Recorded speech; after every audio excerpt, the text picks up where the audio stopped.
breathe in.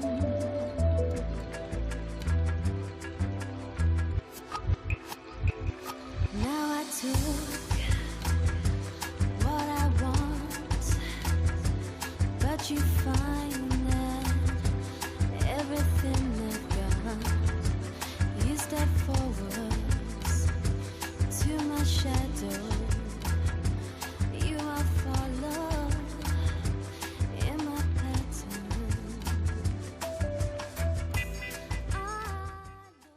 Hello and welcome to the Ladies' Room. I'm your host, Judy McDowell, and with me today is Gordian Raacke, the Executive Director of Renewable Energy Long Island. And there have been so many great and wonderful new developments with the East Hampton grid, though, Gordian. What's happening with that? Well, you know, Judy, the town of East Hampton has set a very ambitious goal, and that goal is to meet 100% of our community-wide energy consumption from clean, renewable resources. It's amazing. So that is amazing. 100% by when? 100% of the electricity by 2020, just a few years from now, and the equivalent of all other energy consumption by 2030. So it's a tall order. We got to live up to that. But it's pretty exciting. And your role in interfacing all of these different groups, I know you had a forum here at LTV that was it 2 weekends or 2 nights in a row? No, it was one afternoon, about 4 hours or so. I thought there were 2 of them. Yeah, so you had all the towns here, right? We had representatives from Southampton and East Hampton here, and energy experts and people from Albany, from state government, and a lot of interesting speakers. It's all on LTV's on-demand website, and it was called the South Fork Energy Forum. Okay, and did anything really, did any of these people from Albany commit to helping the East End or Long Island further their goals? Yeah, well, so there was the president of NYSERDA, the New York State Energy Research Development Authority was here, so that's top-level New York State energy policymakers. And he set the governor's goals and the state's goals of meeting climate reduction goals, greenhouse gas reduction goals, and energy goals cannot be met without offshore wind power.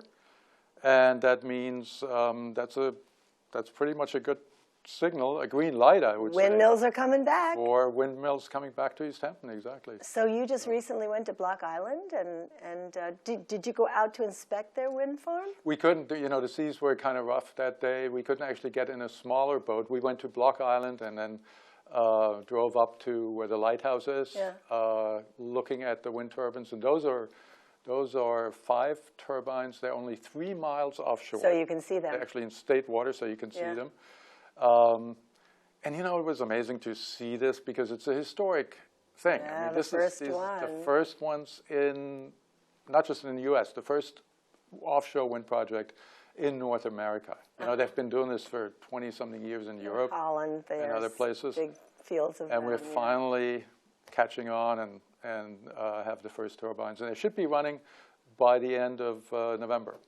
So it's so interesting how they anchor them in the ocean. Tell us about that. Well, don't get me going. I'm a civil engineer, and a steel worker, by training. So they're anchored in the ocean floor. It's about 120-foot depth there, on sort of a quad pod, think of a tripod, but 4 legs. And then these feet of those legs are nailed into the ocean floor, essentially, with very long spikes, and so they can't shake. And the spikes are like telephone poles, or? Yeah, I would imagine they must be pretty thick. Wide and 200 feet long? Something like 200 foot long, yeah. That's so wild. Because how do they? Well, I mean, this technology actually comes from oil platforms. Oh, yeah, that makes sense. And also in Europe, like I said, they've been doing a lot of offshore wind development. So, but they have to be designed and built to withstand hurricane-force winds and waves, right? So they've got to be really sturdy. So what happens? We went to Block Island. We sailed, and we went in September, and there was absolutely no wind. It was like a Sargasso Sea. We had a motor the entire way. Coming back, of course, we came back in a northeaster, and we were riding the waves. Okay. But are there huge batteries that store this energy when the wind? No, so what happened there is they connect the 5 offshore turbines directly to the island, to Block Island at a substation. And we saw how that's being done there. They showed us that. And then they built a cable from Block Island to Rhode Island, to the mainland. And so when the folks on Block Island can't use all the energy that the wind turbines are generating, it's being pushed out to the mainland and people can use it there.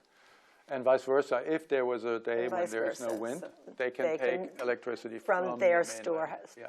And theirs is stored, and do they get paid by Rhode Island? It comes from conventional power generation over there. Why can't they store the? They can, and in fact, here in East Hampton, it looks like there'll be 2 energy storage facility connected to the new offshore wind farm that hopefully will get built 30 miles east of Montauk, in addition to the ones we're talking about now. Right.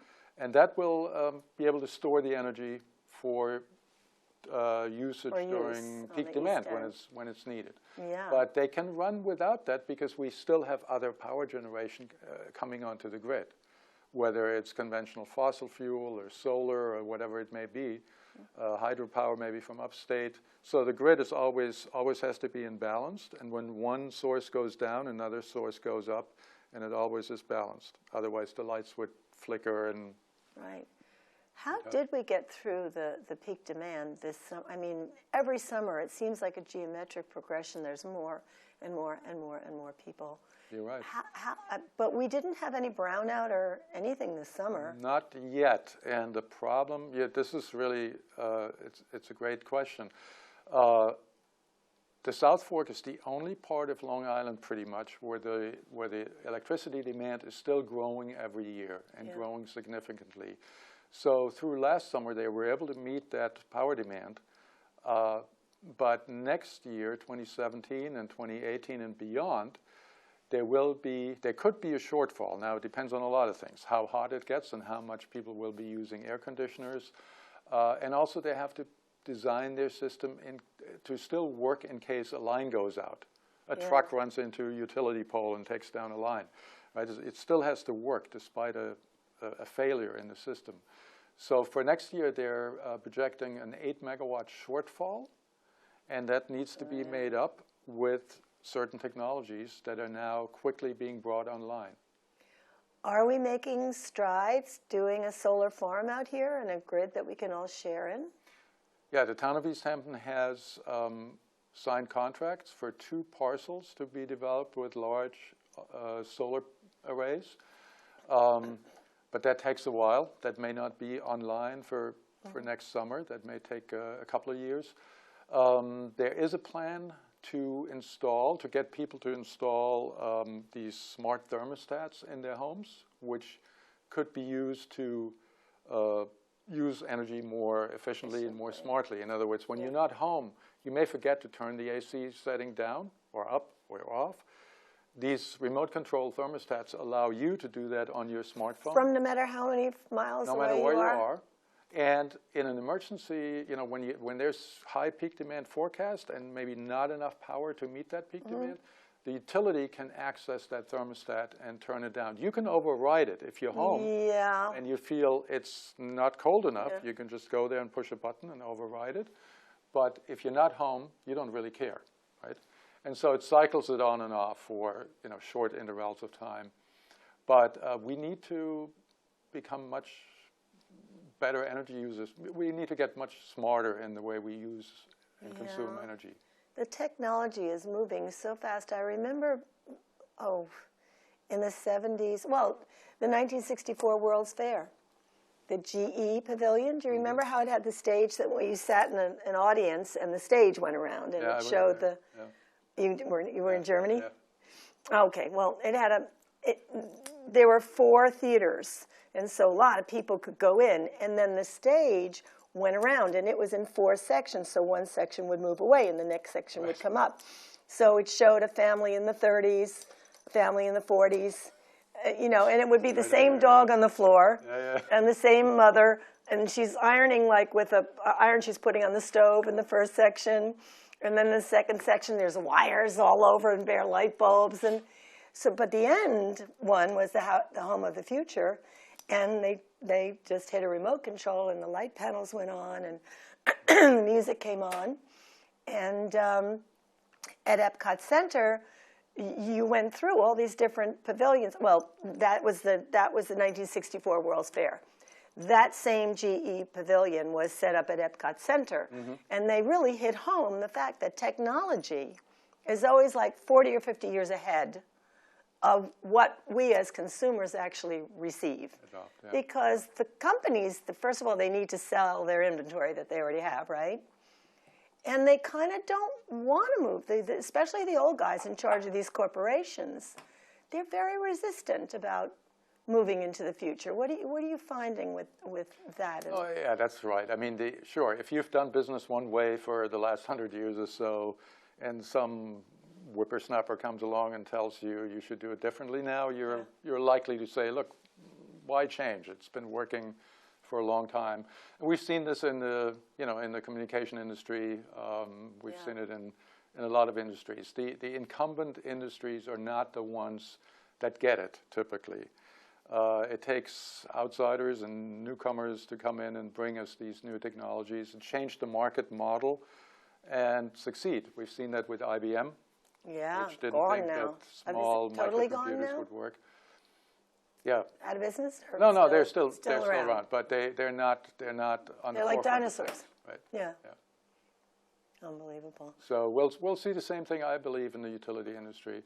It's going to a much smarter grid. It's going to consumers playing a proactive role. In fact, we now have a term for that. We don't call people consumers only. We call them prosumers, because they will have a say where they buy their energy, how they use the energy, when they use the energy, and they will still even be able to buy and sell energy.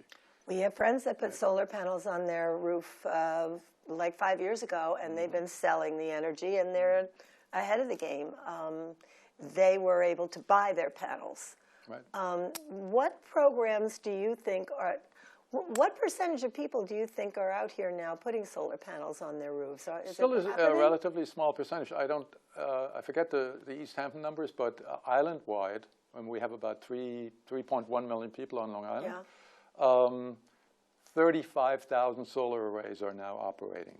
So it's still a small percentage. It's a lot more than it was 10 years ago. And that growth, amazing exponential growth trend will continue, but it's still not enough. Are the companies selling solar panels pretty much the same, or are there some that are better than others? After you were here last year, I made some phone calls, and I went on your website, and then something came up, free solar power, fill this form out, and then like 1 million solar companies called me. That wasn't our website. No, it wasn't. I think it popped up on Facebook. Actually, I haven't been on Facebook in about a year, but I think it popped up on Facebook, and I filled it out. And then Trinity, I think, was they had all different names, and I did continue conversations with Solar City because I really love Elon Musk, and they were so nice. And it was confusing to me because you could either lease it or buy it or you get a loan. What is the most... Well, this is important. So first of all, you want to make sure you're dealing with a reputable company, not some kind of fly-by-night company. So you want to know it's a company that's been around for a while and is more likely to be around, say, 10, 15 years from now when you may need some service on the system. Secondly, the biggest question really today for the homeowner who's interested in going solar is, do I want to own it or do I want to rent it or lease it, as they call it? If you own it, just like owning a home, it's yours and you're putting money into your own pocket while you're paying the mortgage off. You're not paying rent. If you rent it, you take money every month and send it to the landlord, and you're not building equity. Right, so does it balance out what you save? So on a lease system, you can get solar installed on your roof, and you see savings on your electric bill, but you don't own the system, and the leasing company makes a good chunk of money off of your roof. And do they maintain the solar panels? They maintain it. You got to look at the contract, but that depends on the terms of the contract. But the reality is, if you own it, you get 100% of the monetary benefits. Right. If you don't own it but lease it, the leasing company gets a big chunk of the benefits. How much maintenance is required, and what is the lifetime of a solar panel? Like, say you do a lease and it's a 20-year lease.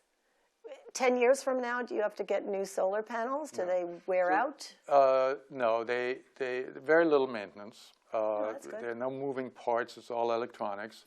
There's really no maintenance other than maybe hosing them. I hose my panels off maybe once a year just to get any grime off. But since they're usually on an incline, rainwater will wash it off. So it's, you know.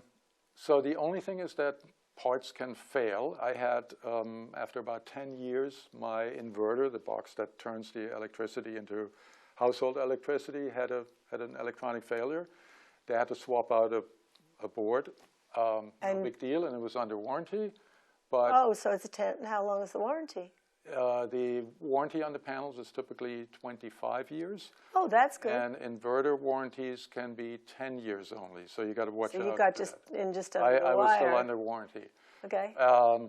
So something like that can happen, and with anything, right? You've had it happen in kitchen appliances probably, or something else. Yeah. But you want to make sure that whoever installed your system is around when that happens. Right. It may never happen, but it can happen. And what company did you use? Well, I can't really endorse any particular company over another. Again, I think the main thing is Can you say around. which ones are your favorite? I like using local companies. Oh, okay. And companies that I got good references from customers. You know, I called people and said, hey, you got solar installed. Were you happy with them? Did you have a problem? And if you did have a problem, were they there to fix it?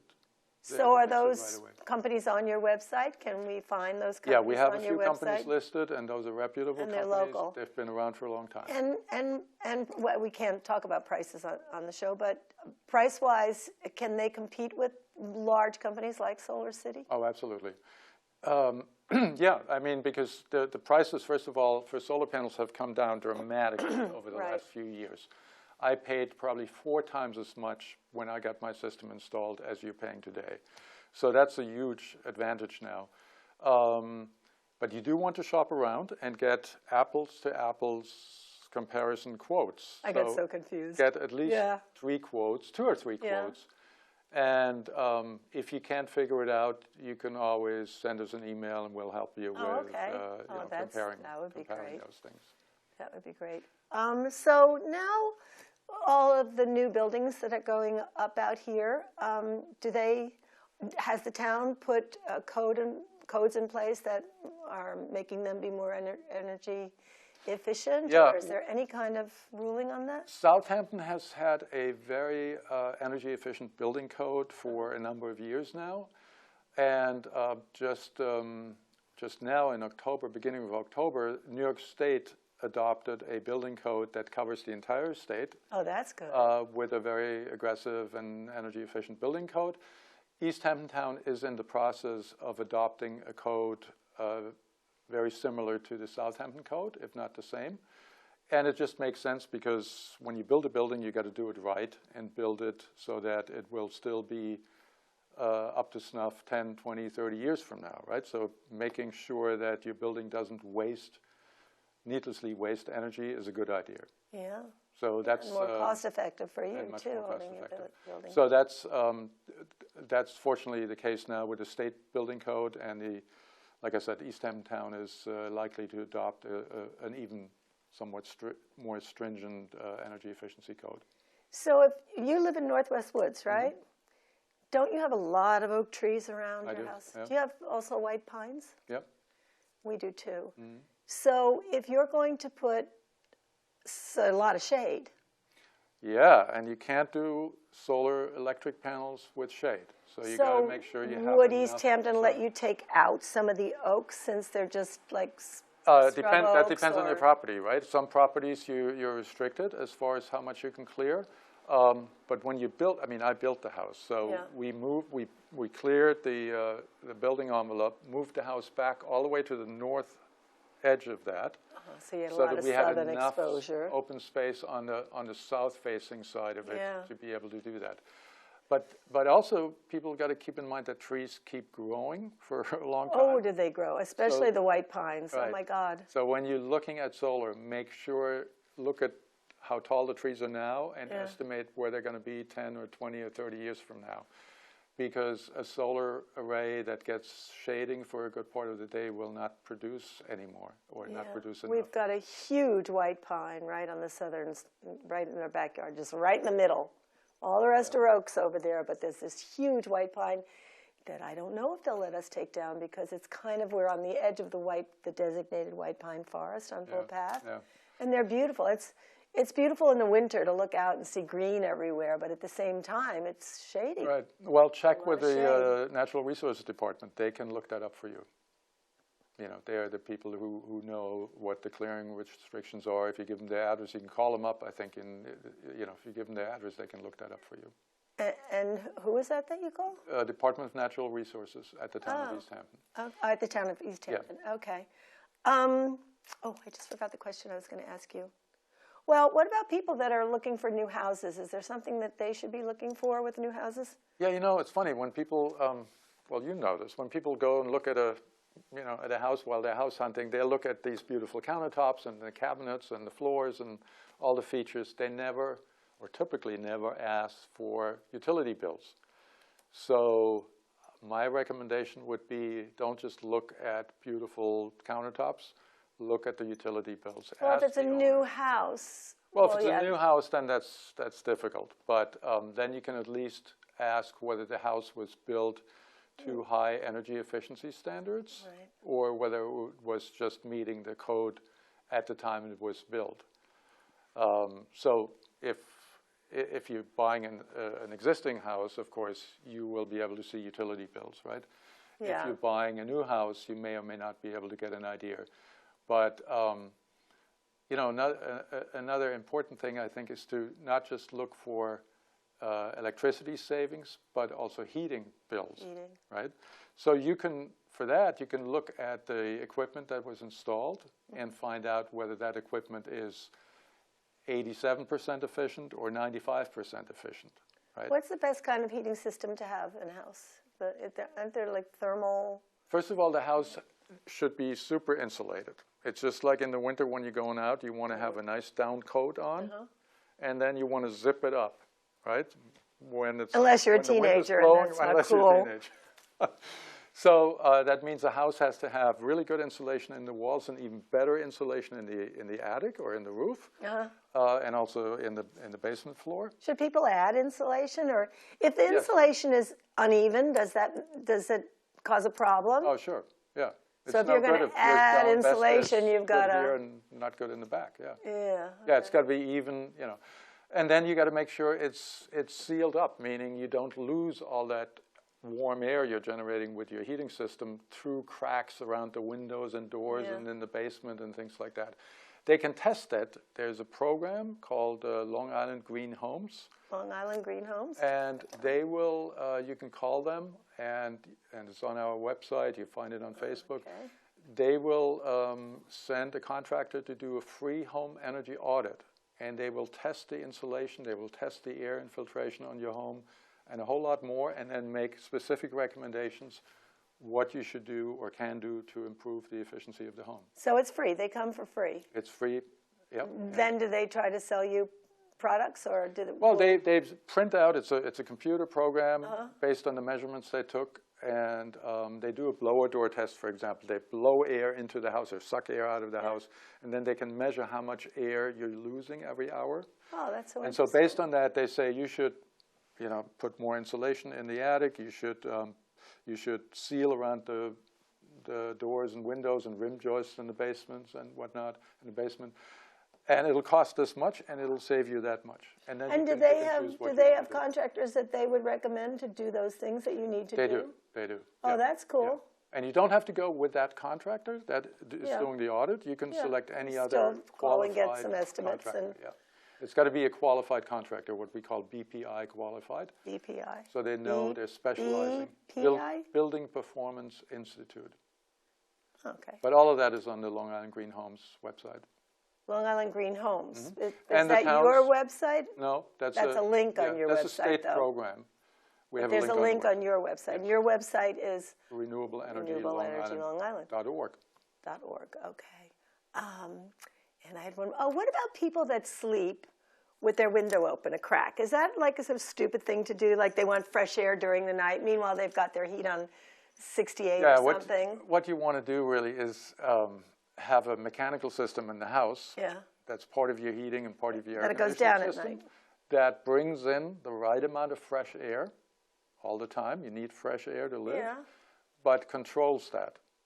You don't want to get fresh air into your home through leaks that you can't control or windows that you open and may forget to close when you're trying to heat the home, and there's plenty of fresh air in the home. And so nowadays we have all sorts of very sophisticated systems to do all of that automatically for you and give you plenty of fresh air, but not, go into your wallet to take money out of your heating budget. Okay, well, we are just about out of time. This flew by, as always, with you. It's so interesting to hear all the news. Thank you so much for coming. Thanks for having me. And I hope the next really interesting thing that happens, you'll come again. I'll do that. So, Gordian Raacke, thank you so much.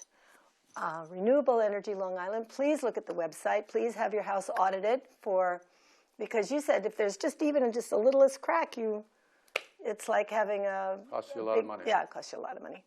Thank you for watching The Ladies' Room. We hope to see you next week. And ladies, give yourself lots of room.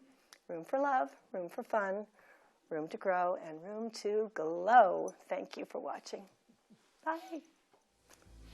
All right.